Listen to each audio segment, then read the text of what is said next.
सुत्ने बेलामा भोलि आएर भत्काइदिइहाल्छ कि भने नहोस् नि, यो यति अनुरोध गर्न त पाउनु पर्यो नि त, हामीले पाउनु परेन र होइन र? यति त अधिकार हो नि त उनीहरूको पनि, होइन त्यो कुराहरू त, होइन? हामीले अरू केही पनि भनेको होइन, होइन? अर्को कुरा भनेको चाहिँ नेपालको जल जङ्गल जडीबुटी साललाई आफ्नै बारीमा साल्छ, काट्ने व्यवस्था गरिदिनुहोस् न। एउटा काट्छौँ हामीले 5वटा रोप्छौँ, 10वटा रोप्छौँ, के बिग्रिन्छ कसको यो गर्दाखेरि? महिनाको 26 अरबको मल्सिन साल अहिले पनि आइरहेको छ।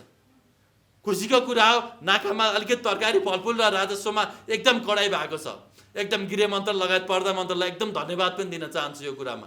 सँगसँगै हजुरहरूले नेपालभित्र भएको स्रोतहरूको बजार ग्यारेन्टी गर्नका लागि हजुरलाई मलहरू बाहिरबाट ल्याउनु पर्दैन। हामी नेपालमै प्राङ्गारिक मल अहिले भर्खरै 93 करोड किलो जति चाहिँ यो जुन यो मलहरू चाहिँ बनाउन सकिँदो रहेछ नेपालमा, अहिले पनि छ र मेटेरियलहरू, होइन?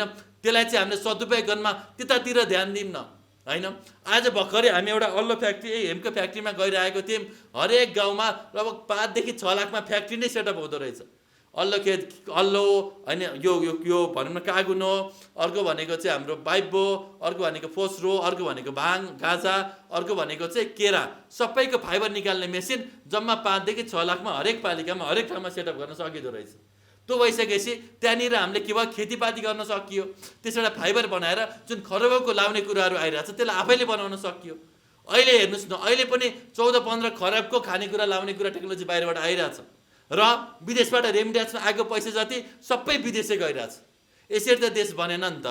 अहिले भर्खर हेर्नुहोस् न ल, होइन? हामीसँग अब विदेशको रक्सी ल्याएर खान हुने, नेपाली किन खान नहुने? कि त बन्द गरिदिउँ रक्सी, सबै बन्द गरिदिउँ, ल ठिक छ, होइन? बिहार जसरी गरिदिउँ, हामीलाई केही आपत्ति भएन। तर अहिले पनि नेपालमा बनेका धेरै भोड्का, रसलान, अरू कुनै भनौँ भोड्का या जिन या रम या केही पनि ल्याउँदाखेरि बाहिरबाट चाहिँ पुरै स्पिरिट ल्याएर यहाँ ल्याएर बोतलमा प्याकेजिङ गरेर बेच्न चाहिँ त्यो चाहिँ लिगल अरे। तर त्यही प्रोसेसबाट बनेको आफ्नै भनौँ न कोदोबाट बनेको, आफ्नै भनौँ न फापरबाट बनेको, चावलबाट बनेको, त्यहीबाट बनेको तोङ्बादेखि लिएर हरेक कुराहरू चाहिँ किन अवैधानिक त नि नेपालमा? किन गर्नु नपर्ने, किन पोख्दिनु पर्ने त नि लहर फेरि, होइन? मैले टाउकोदेखि खुट्टासम्म गाजाको मात्रै कपडा लाछु अब, होइन? होइन, टाउकोदेखि लिएर यो टोपीदेखि लिएर यो पनिदेखि लिएर योदेखि लिएर यो प्यान्टदेखि लिएर जुत्तादेखि लिएर मोजादेखि लिएर सबै कुरा गाजाको बनेको, होइन? सबै कुरा गाजाबाट बनेको कपडा, अल्लोबाट बनेको, नेपालमै बनेको कपडाहरू, सबै कुराहरू चाहिँ एभ्रिथिङ, होइन? त्यो भनिसके पछाडि त यो कोही पैसा नेपालभन्दा बाहिर कोही पनि गएन नि त, होइन र?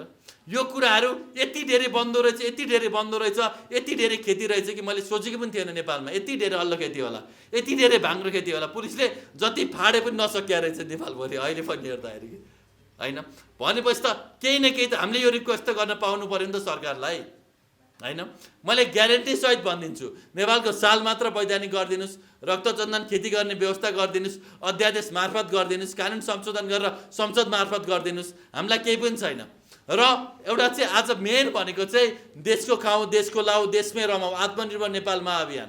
एक पालिका 300 रोजगार, बिस्तारै एकवटा 300 रोजगार, कसरी 21 लाखजनालाई नेपालमा रोजगार दिन सकिन्छ, यही एउटा कार्यक्रमबाट म यही भन्न चाहन्छु।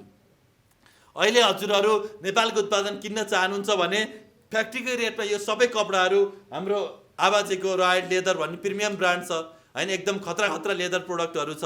त्यति मात्र नभएर अब भनौँ न, अब उहाँसँग धेरै नै कुराहरू छ, होइन? नेपालको जुन मासु त भइहाल्यो, मोमो बनाएर सकिहाल्छ नेपालमा, होइन? त्यो छालाको पनि त सदुपयोग गरेर हामीले यस्तो खतरा बनाउन सकिँदो रहेछ नि त, होइन? वर्ल्ड क्लास लेदर भन्नु न, वर्ल्ड क्लास संसारको सबभन्दा राम्रो लेदर कम्पनी कपडा हेर्नु र उहाँले बनाएको कपडा हेर्नु, फरक पाउनु भयो नि ल भन्नु होला।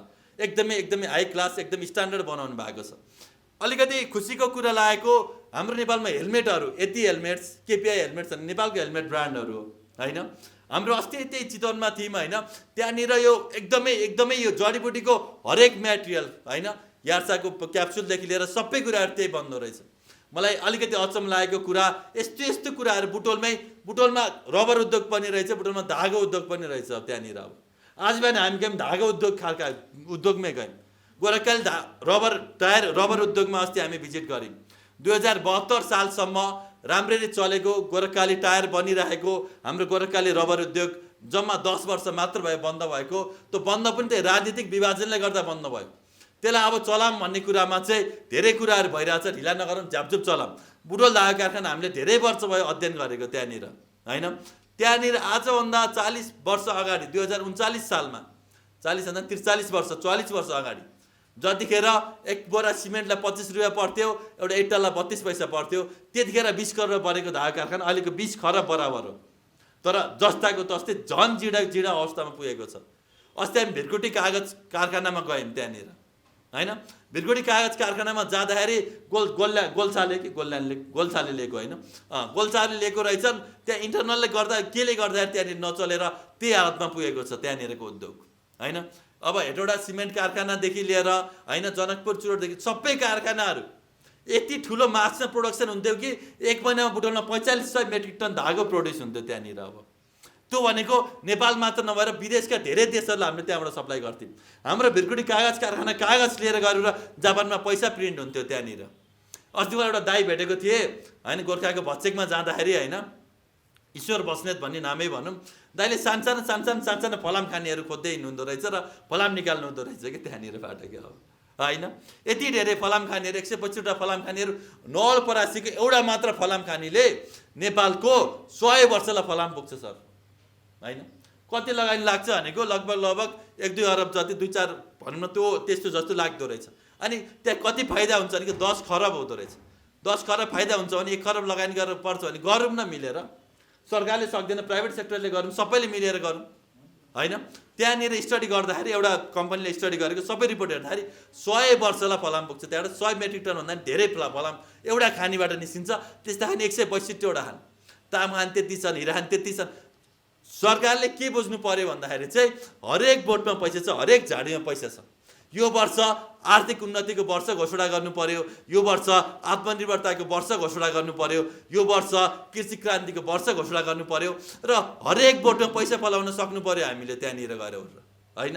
हामीले हिमालभरि स्याउ रोप्न सक्नु पर्यो, हर्रो बर्रो अम्ला चिराइतोदेखि लिएर यार्सा केसरहरू रोप्नु पर्यो, होइन? हाम्रो लेदरलाई पनि त हाम्रो प्रोडक्सन धेरै होस् न, हाम्रो च्याङ्राहरू टन्न होस् न।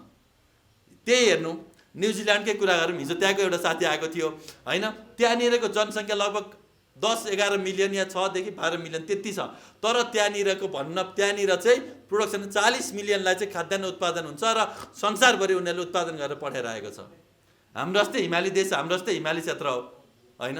त्यही अस्ट्रेलियामा मान्छेभन्दा त्यति धेरै भनौँ न उहरू हुन सक्छन्, भनौँ न भेडाहरूदेखि लिएर अरू कुराहरू हुन सक्छन् भने कङ्गारू सबै कुराहरू हाम्रो देशमा पनि सम्भव छ। गाह्रो छैन यो कुराहरू।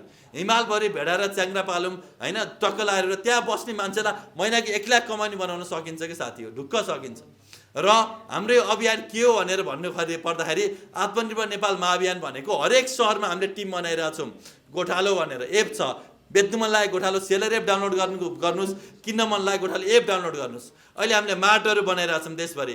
एउटा भन्न उता चक्रपथमा सुरु भइरहेछ, बनिरहेछ, बुढालीकण्ठमा भयो, बुटोलमा अहिले चलिरहेछ अलिअलि, होइन? चितवनमा अस्ति हामी गएर त्यहाँको हामी यो चोकमा, हाकिम चोकमा त्यहाँ रेडी गरेर आयौँ। निजगढमा रेडी गरेर हामीलाई पठाएको छन्। अर्को भनेको चपुरमा त्यहाँ रेडी भइसकेको छ, परवानीपुरमा रेडी भइसकेको छ।